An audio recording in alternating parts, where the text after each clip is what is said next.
that I was recently reading this study from the CDC about birth rate and fertility rates. I guess I can do a little synopsis about it. It's kind of interesting because me and my friend were debating about something. But so what it looks like is that the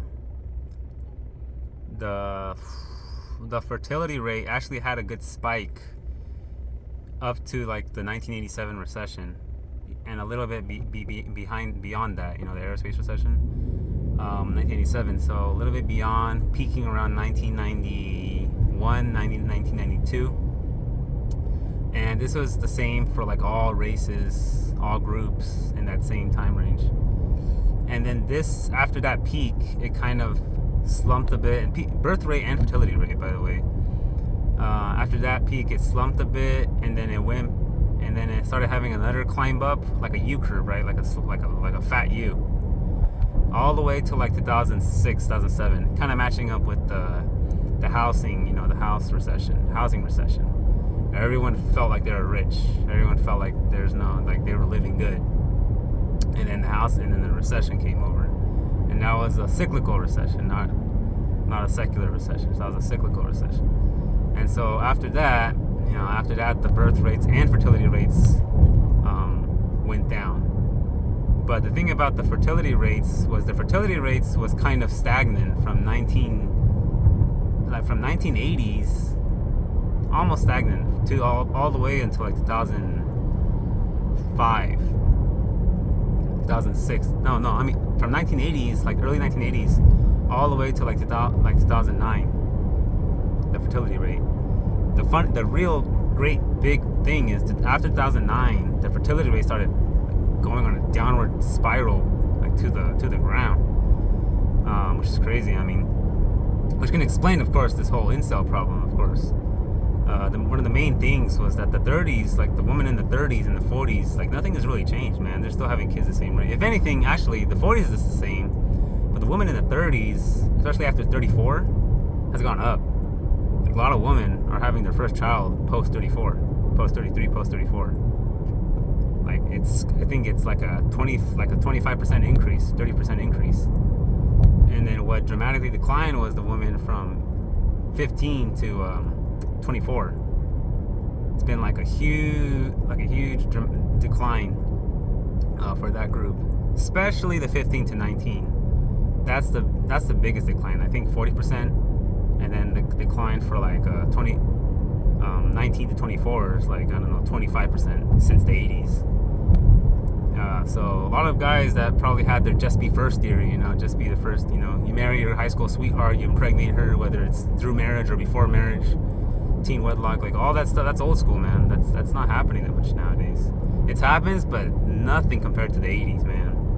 And that was all groups. And then the first birth rate for women is like, the thing is for Asian women, man, it's always been high up there. Asian women's like 29 or 30. Well, for 2023 it increased, but Asian women's like Asian women's like 30, 29. White woman, it's like 28.3. And then Hispanic and black women, it's funny, Hispanic and black women kind of follow the same rates a lot of the times. They're both like at 25, it increased, 25.4 or something like that. And there's also some stats about it that Hispanic women were the one that dropped the most when you look into the races. And that makes sense. I mean, the Hispanic women, there hasn't been much immigration. So the thing about the birth rates is that since the fertility rates decreased, the fertility rates went in the spiral after 2009.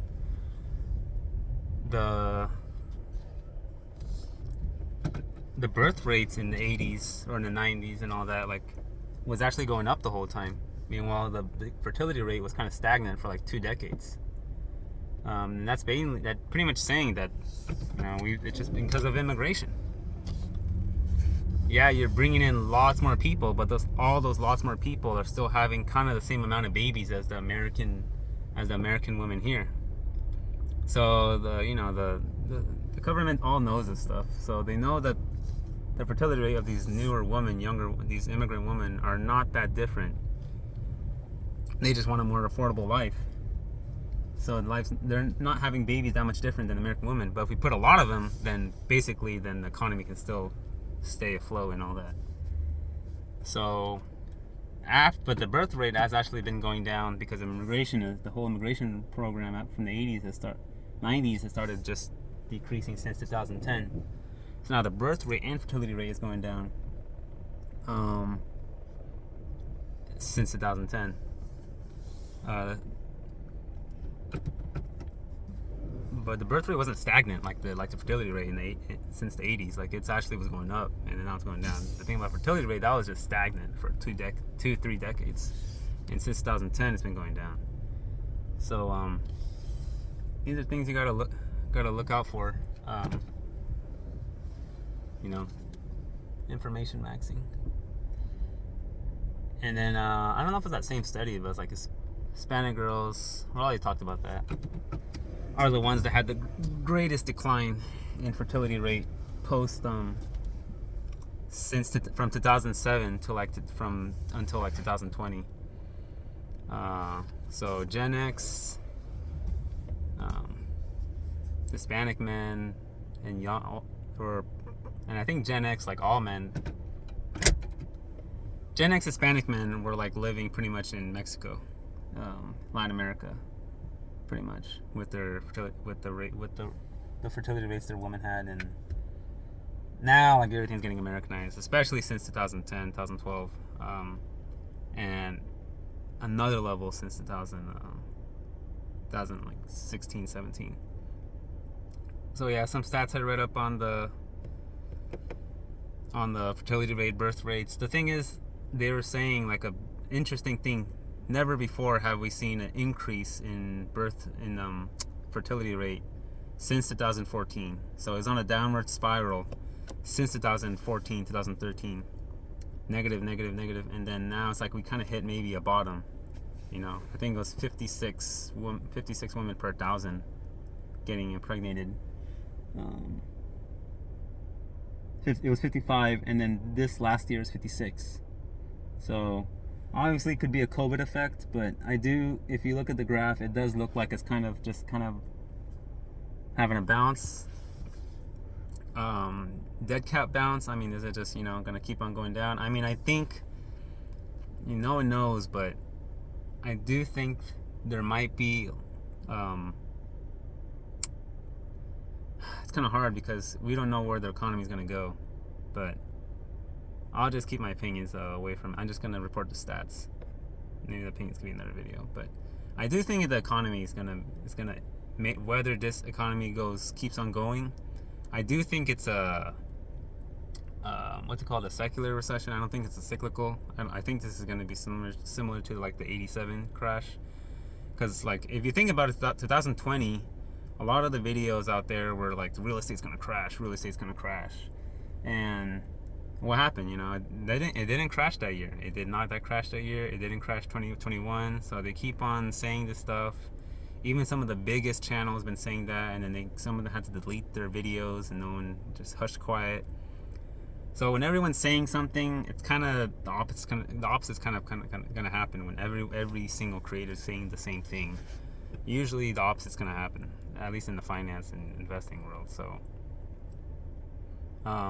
So that's the same thing I think with now. A lot of these creators are talking about 2023 is going to be a depression, recession, and I kind of made sense to me too, macro wise. Like the economy's horrible, but I do think the Fed is just going to run the money printer back on again, and probably make a cyclical recession, maybe late 2020s, early 2030s. I think they are going to do the same thing they always do. They're just going to buy us time.